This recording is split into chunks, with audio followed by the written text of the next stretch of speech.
Hey, wonderful teachers, time for another Buzz Tip of the Week. This one is actually brought to you by Nicole. She came to me a couple of weeks ago with a question about extra credit. So I wanted to make up this little tip for you about extra credits to kind of give you an idea of what you could do for extra credit. So one way that you could do extra credit is that, let me just go and add in let me just duplicate this. We'll just keep it right here.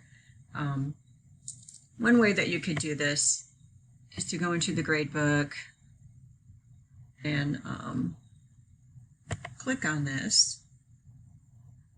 And of course you have your rubric, so you can do your rubric like that. But you could also come here and just like add a couple extra points. So with this route, it is still out of the 15 points right here. Still out of 15, but they get 2 extra points, which brings it to 113.33%.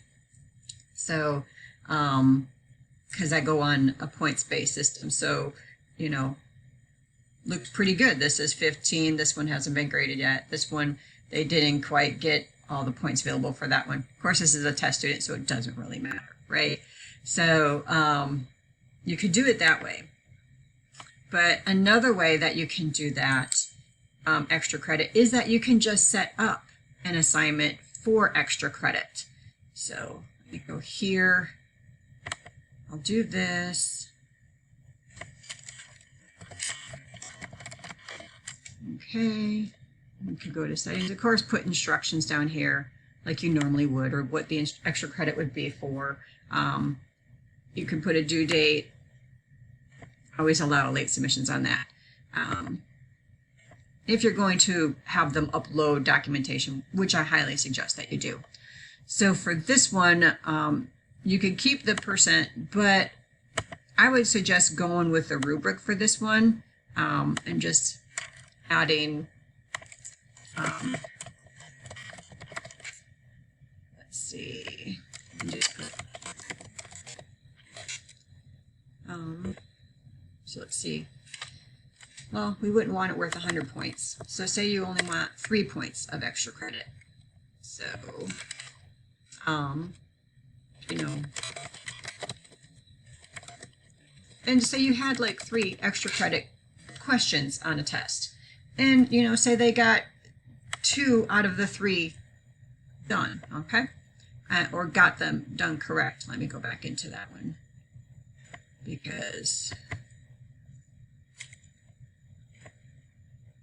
I forgot.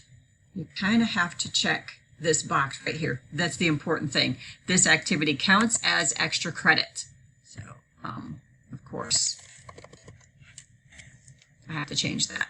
So you have to check that box. It counts as extra credit. What that does is that when you go in and grade it, it is not going to have the whole point total value.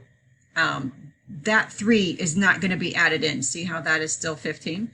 So, so if we do this and I give, you know, they got 2 out of the 3 extra credit questions right.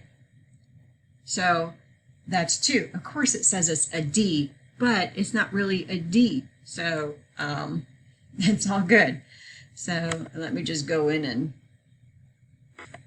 do that one so that we can see the grade book and what it actually is going to look like with all of the points possible in it. So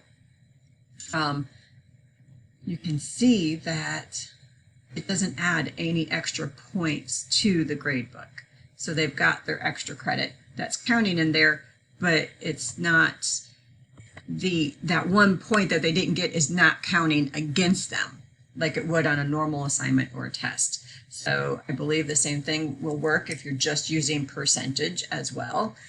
So if you have questions or you need some more clarification on how to assign extra credits, just let me know. Happy charting!